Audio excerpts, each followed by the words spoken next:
Hey guys, I am here filming my October DNFs, and there were two books in October that I did not finish. Now, it was a little bit of an unusual month. Not that I didn't finish two books, because that's actually pretty normal for me, but I actually actively disliked both of these books. Usually, when I DNF a book, it's more like, oh, this just wasn't for me. I'm not enjoying it. I'm not connecting with it. But I can see why others would. With these, I was just like, oh no, they're just they're not good. They're just so not good. So I will try really hard not to rant about them because I'll just try to be a little bit more objective than maybe I have been in my reading vlogs. But the very first one, actually the second book that I DNF'd, but I'm going to start with, was Scarlet by A.C. Gaughen. Gaughen. You know, I looked this up. I actually looked up how to pronounce her name, and I could not find it.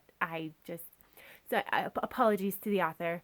I don't know how to pronounce your name, but in any case, I DNF'd this book because there was literally nothing that I could hold on to that was good about it. I DNF'd it at page 12, and that's really saying something for me because I generally give until page 50 for them to give me something, and I kind of really have to hate it to stop it before that point.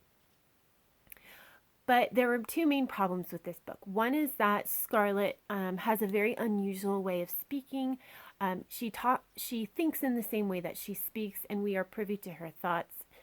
And it's not just unusual, like it's clearly meant as a dialect. However, it's really difficult to read because it mixes up tenses among other things.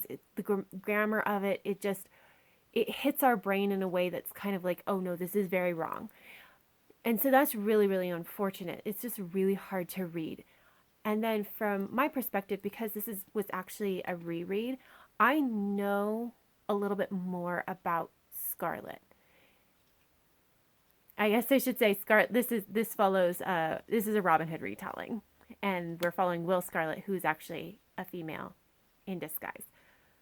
However, I know more about her background, and so I know that she took on this accent,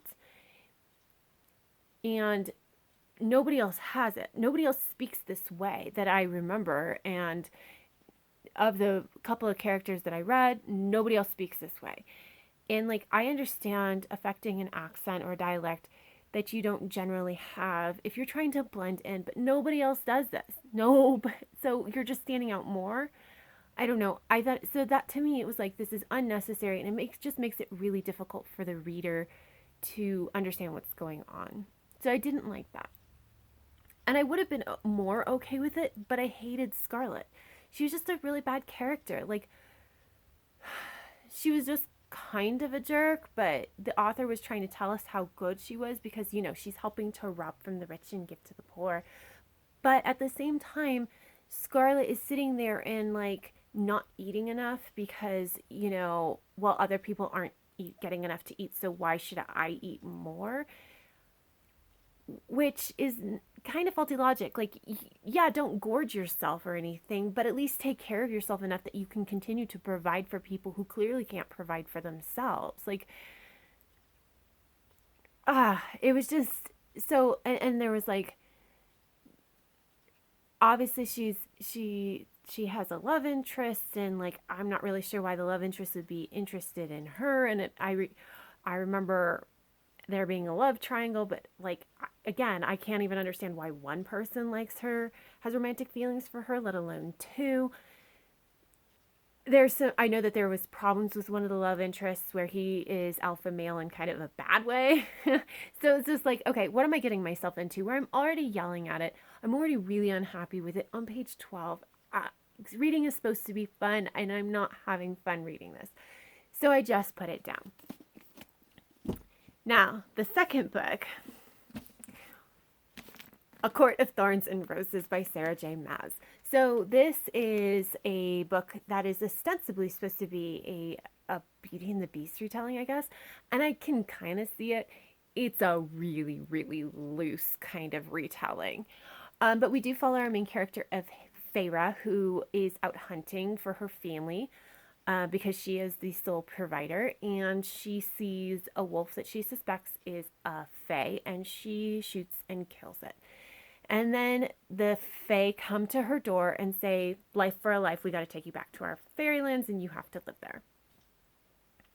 And that's about as far as I got because it was really bad. Like, I didn't like Feyre because I didn't agree with the choices that she was making. And it wasn't like these choices were super understandable because, you know, sometimes characters do things where you're like, no, don't do that. That's terrible. Please. Like, you're better than that.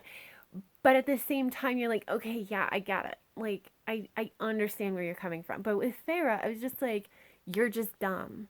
Like, there's no reason for you to make that choice. So, I didn't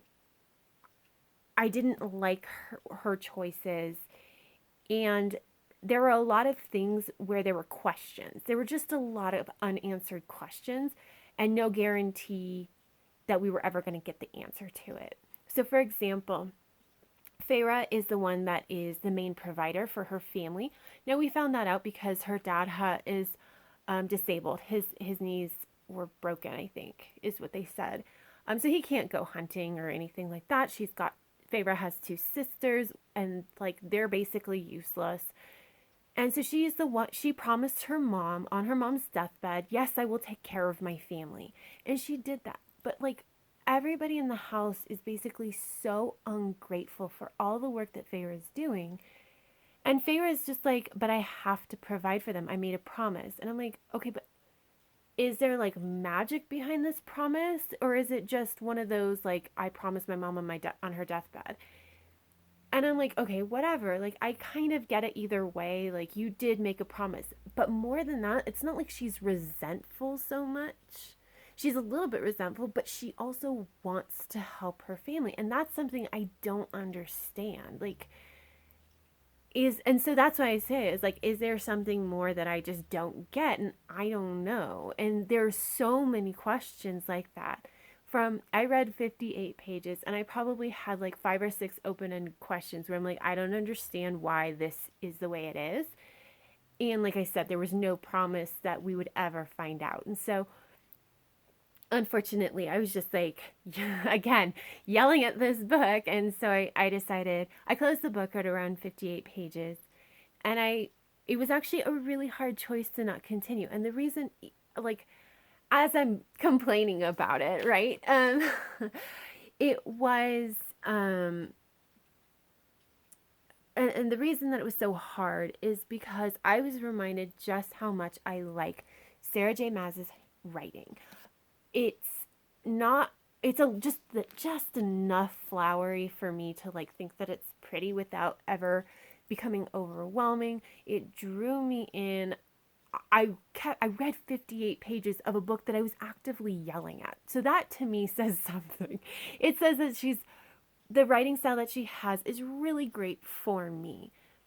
And so that really was a hard decision because I don't often love authors' writing styles. And so to give up a book where I do like the writing style was just really difficult. And so, yeah, it was hard.